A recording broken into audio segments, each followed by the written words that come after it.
أعوذ بالله من الشيطان الرجيم. بسم الله الرحمن الرحيم. إذا وقعت الواقعة ليس لوقعتها كاذبة خافضة رافعة إذا رجت الأرض رجا وبست الجبال بسا فكانت هباء منبثا وكنتم أزواجا ثلاثة فأصحاب الميمنة ما أصحاب الميمنة وأصحاب المشأمة ما أصحاب المشأمة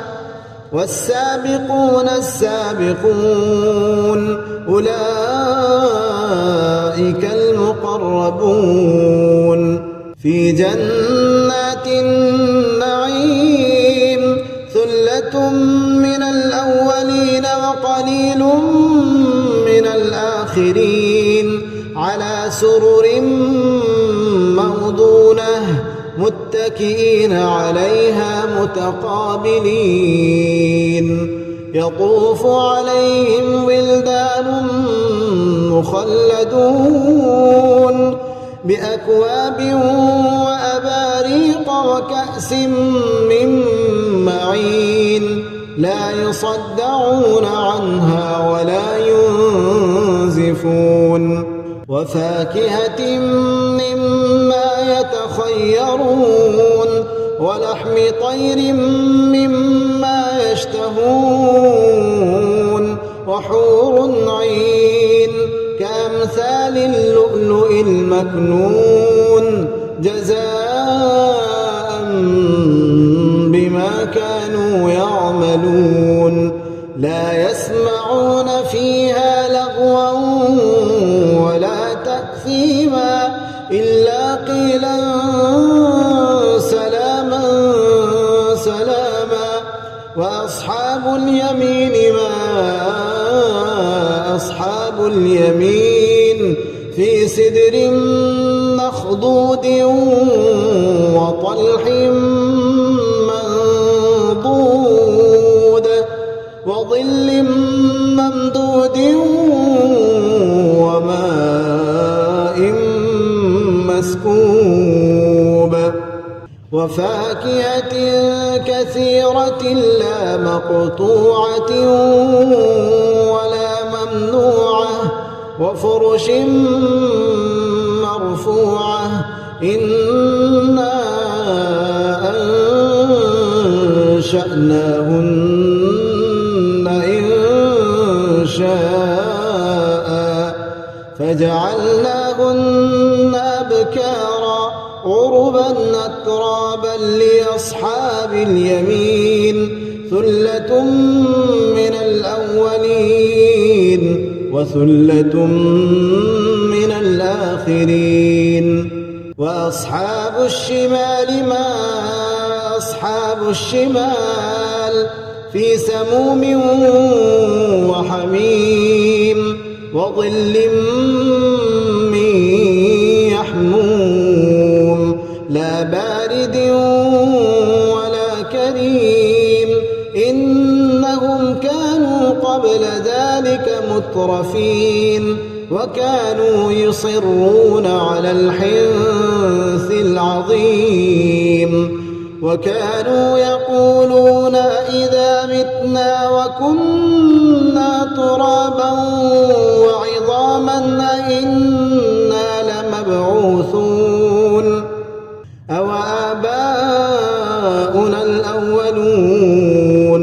قل إن الأولين والآخرين لمجموعون إلى ميقات يوم معلوم ثم إنكم أيها الضالون المكذبون لآكلون من شجر من زقوم فمالئون منها البطون فشاربون عليه من الحميم فشاربون شرب الهيم هذا نزلهم يوم الدين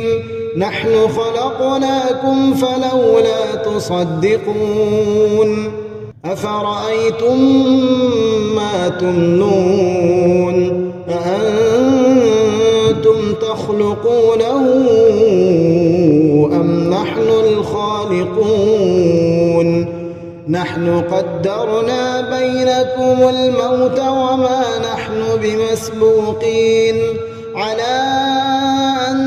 نبدل أمثالكم وننشئكم فيما لا تعلمون ولقد علمتم النشأة الأولى فلولا تذكرون أفرأيتم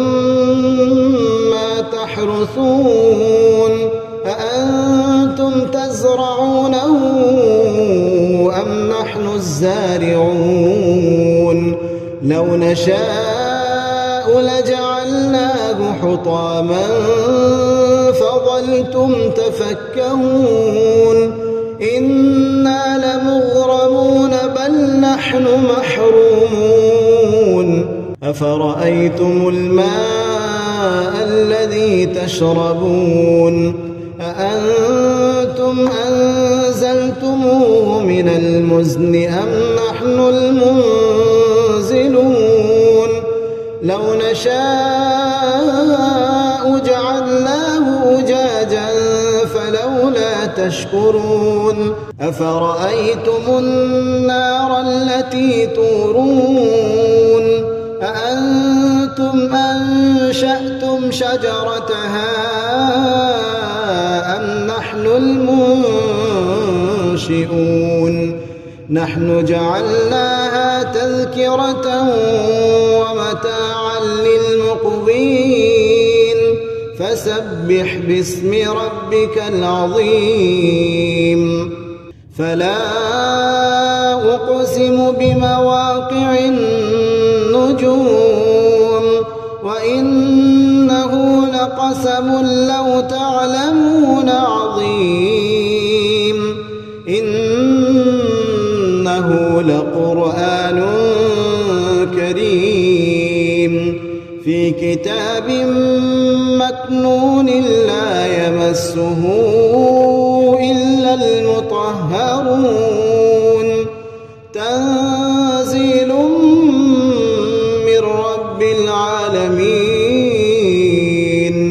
أفبهذا الحديث أنتم مدهنون وتجعلون رزقكم أنكم تكذبون فلولا إذا بلغت الحلقوم وأنتم حينئذ تنظرون ونحن أقرب إليه منكم ولكن لا تبصرون فلولا إن كنتم غير مدينين ترجعونها إن كنتم صادقين فأما إن كان من المقربين فروح وريحان وجنة نعيم وأما إن كان من أصحاب اليمين فسلام لك من أصحاب اليمين وأما إن كان من المكذبين الضالين فنزل من حميم وتصلية جحيم إن هذا لهو حق اليقين فسبح باسم ربك العظيم.